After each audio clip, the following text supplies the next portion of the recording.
It's another beautiful Monday on Your View. Welcome to the show. I am Morayo Afolabi Brown. As always, I have my lovely co-host, and we have a guest co-host in the building. Yes, Yemi Adamoleko, how you doing? You just good. disappeared. You freed your view for a long time. Things happen, but I'm glad to be back. I know you're the civil society things. You're fighting at the forefront of the fight. You know, all these solidarity singers. I'm just joking. But how has it been? How has it been? What have you been doing? It's election season, so our work Yeah. takes on a new dimension That's when true. people get interested in governance during election season. So I'm excited because Yeah. at least you get more people asking questions, more people wanting to be engaged. So it's I good. mean, I know you're not our guest, but what's your view on the fact that everybody and their grandmother is running for office? Like, what's your view that now? I mean, we're excited, but in your view, everybody's running for office. I mean, does that make you happy, or do you feel like, oh, they get a lot of chaff? It's good. I mean, at least everybody now is an aspirant. So it's good. We can have, I don't know, 300 for all it matters. But I think the process that'll be exciting is how do parties, what demands citizens are placing on parties to have candidates that they want to vote for. Because ultimately on election day, they've selected. But it's in citizens, I mean, everybody's talking about get your PVC. But in getting the PVC, citizens should also be telling political parties that we have gotten this PVC, but to vote, we need candidates that fit certain criteria, have capacity, are competent. So it's exciting. Good to have you on. Thank you. Nima, how was your weekend? Hey, what a weekend. Well, I'm grateful to God for life. I'm grateful to God for all the blessings around me, especially those children that, you know, make you just want to run out of the house. So, I can imagine. I thank God. It was a restful one. We thank God. Yeah. How you doing? How was your weekend? Amazing. My weekend was good. I was just basically cooking and baking this weekend. But 2 weeks ago, I started a book club because I noticed that young people no longer read. Everybody's into want to hammer, want to watch TV series and all of that. So the book club was just to encourage people to read. And in that group, at least a book a month. There are some of us who do a book a week. Right. So whatever your pace is, we're good. So people have been joining the group and I'm excited about it. That's nice. Cool. How you doing? I'm great. One of our producers, Dolapo Maradesa, had a naming ceremony of his So I missed it baby on girl on Saturday. I wanted to be there, but I had to also be at a family, an in-law passed on, so we had to bury him on Saturday. It was good. It was good to hang out with family and all that. So it was a nice, restful Cool. weekend. What about the rains? Oh my goodness, the weather was beautiful. Hey. I was looking for peppers. Yeah, the cool weather. The fact that I was sick. I was But sick. you were home. Under the duvet. That's why you enjoyed it. Well, I was home and church, but you know, but it was really, the rain was just. You don't want to be on the road. John. That's I what I was was asking if on she the was road in home. the evening on Saturday and I was almost crying. I didn't drive because I had predicted it would be, it was terrible. Really? I had to jump out of the I bus. love the This weather. was flooded. I was looking for fresh fish to make pepper soup. I didn't find. All the women did not Who will pate. serve for you? They did not pate because in the rain. in the rain, right? So I was really looking for fresh fish. Anyway, let's. Nothing else happened. Oh, you guys, something hot happened. We are in the thanking God mood though, after what happened on Thursday. Okay, that's true. So we are seriously thanking Everybody God. in church had a testimony about, I just 5 minutes past that place at the Dollar Bridge. I was almost there at the Dollar Bridge. And I'm like, Did you hear my every story? testimony today in church on Sunday was how about they the miss it. Thank God. Thank God. Usually I have Thank no God. business on that road, but I had to go to Mowe that day. My brother-in-law Your actually testimony is very passed similar that to a lot day. of It's the testimonies. same testimony. Yeah. So Well, I'm thank thanking God. Unfortunately, 9 lives were lost. As much as we're not, one life too many. Yes. We won't say, oh, because we expected much more Wasn't than, me, but yeah. please, we thank God at least that the Lagos State government is rising up to their responsibilities of doing something We'll about take it in the papers. We'll take it in the papers, yeah. Let's go on a quick break. When we come back, we'll go through the front pages of the newspapers. Stay with us. We'll be right back.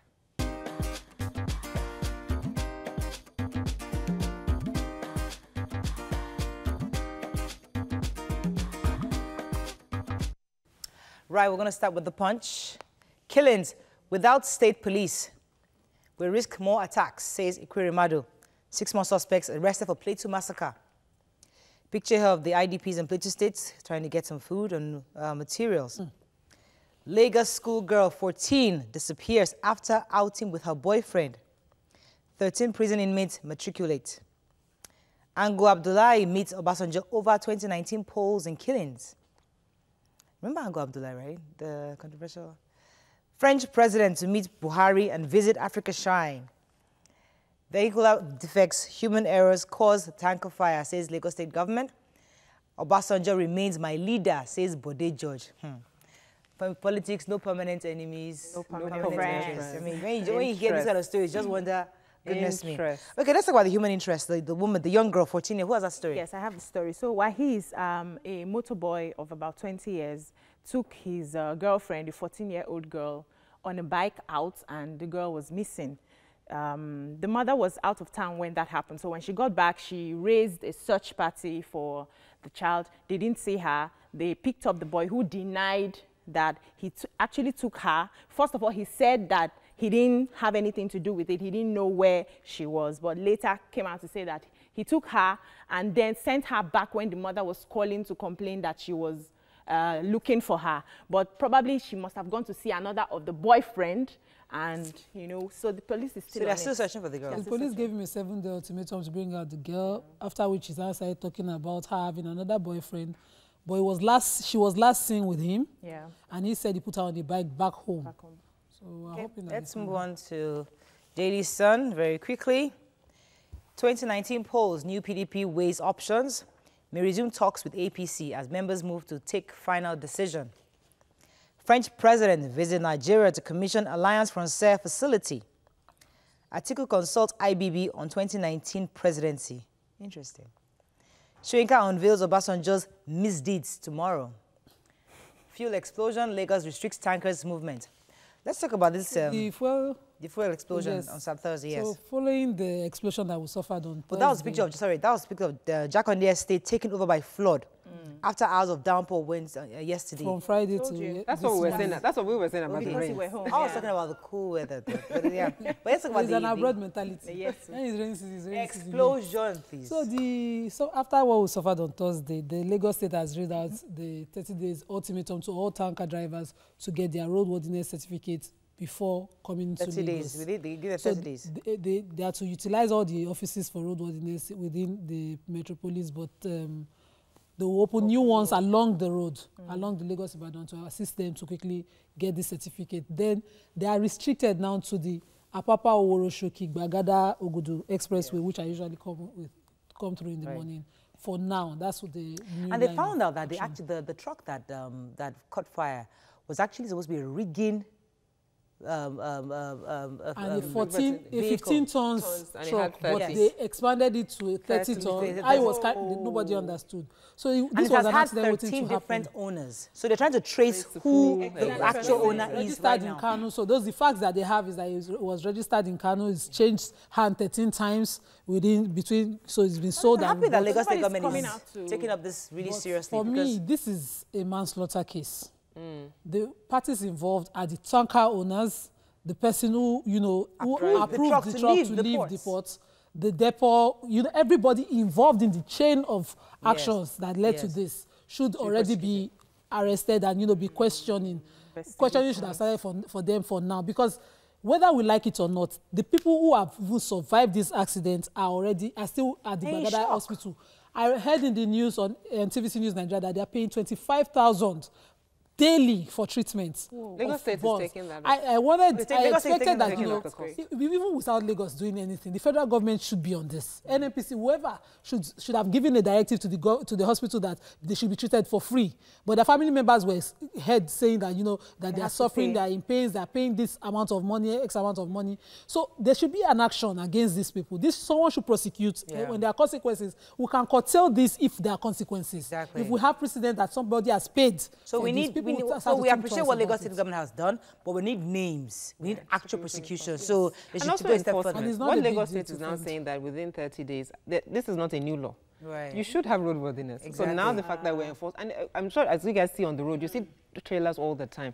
The one tire is quick. Yes, now there's y'all no was license taking the plate. recorded Yes, one of the the other day. young boy with trying to stop leakage and moving. So, and I'm sure they've passed police officers, but when there's no enforcement, to your point, right. people just continue.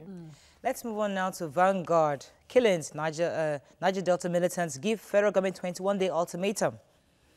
I can make Shekau 137 insurgents surrender, says ex-Boko Haram commander. Governors using FAC standoff as excuse not to pay salary, says NNPC. 5.4 trillion debt. AMCON talks tough. Vows to seize debtors' assets. Waiver scam. Reps committee threatened to issue bench warrant on 26 firms. And still clear of Taraba Delta. PDP wants Oshomole. So let's talk about the Niger Delta militants giving 21-day ultimatum. Who has that story? Okay, I have the story. So they've given the government 21-day notice because of the killings, especially the Plateau herdsmen killings. And also the Secretary of the Miyetti Allah came out to warn that anybody who auctions the cows and the cattle. It warned Benue and Taraba state government from auctioning the cows that they've arrested. Yes. So, the people were the... who was planning on Niger auctioning? Delta. Well, I don't understand that. Benue and Taraba states have arrested certain cows as part of their violating their laws. Laws against grazing. Okay. So the usual practice, I don't know whether the practice is to auction them, but Miyetti Allah has come out to say their own cows belonging to their members should not be auctioned. So the militants are saying that the government has to devolve powers to states and regions so that they can be able to protect them. Can we link that up to the Miyetti Allah saying that, remember the Premium Times report that was saying that they were taking back following the Plateau killings, there was a report that Shiroma, the spokesperson for Miyetti Allah, came out to say it was retaliatory, completely almost taking credit for the actions of for the killings. But Premium Times have come out with an apology saying that they quoted him out of, they didn't verify their source, that their reporter quoted it from a WhatsApp group and all that. And because bad news never leaves, it seems not to be ending. Because based on this is why the 21-day ultimatum is coming from the Niger Delta militants now. Right. But let's just clarify that, because Premium Times reporter took the story from a WhatsApp group that a Nation reporter said that they spoke to Chiroma. So the difference now is that they said they spoke to Chiroma. Chiroma is saying he didn't issue a statement. And Miyetti Allah's overall spokesperson is saying that Chiroma said something that is probably his own opinion, but he didn't speak for us. Gotcha. But Premium Times is taking responsibility because their own internal process of verifying reports, they didn't follow that. And that's why they're doing that. Okay, moving on now to New Telegraph. New PDP malls mass defection. World Cup, Nigerians stranded in Russia. Fans beg for money to survive. One-way ticket fans in dilemma. 5.4 trillion naira debt, AMCON to seize assets of debtors. All right, so Nigerian fans, some of them, interestingly, some of them bought their tickets for 800,000 naira just to get to be part of the fan ID. They got their fan ID ticket for 800,000 naira, and they plan to stay there. So they're just there loitering, hoping to cut a break. No, but let me ask you a question. When you buy tickets, is it not, you're supposed to have return as well? Not necessarily. It's not a return ticket. I don't know how they bought their tickets. I don't understand. That's what I'm asking. Right? It's for World Cup. I'm surprised they were allowed in.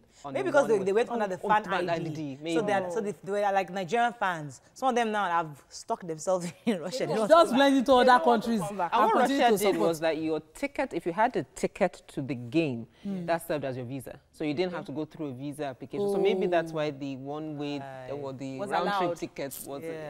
But our people, maybe they ought to just blend. They don't want to and disappear. Russia is the new Canada. Really whatever the plans are, they should come home.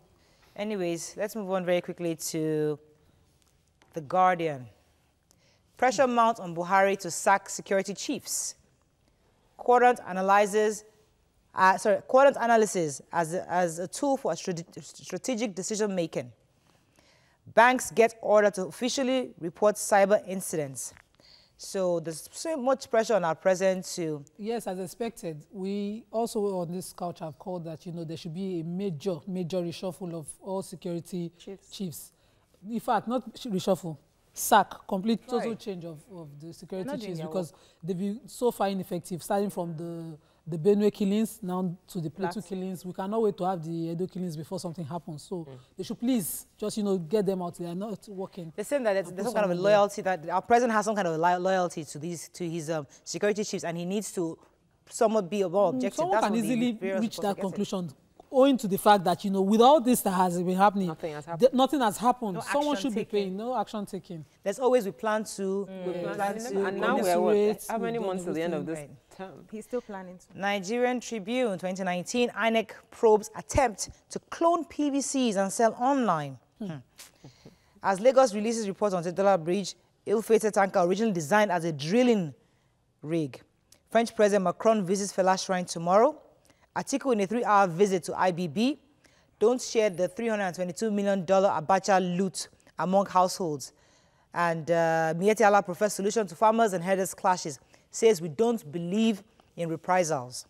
And our picture here of our president having a conversation with Dr. Mrs. Ngozi Okonjo-Iweala. I hope that's a good conversation because I would really like to have her. That was during the AU. Yes, sorry.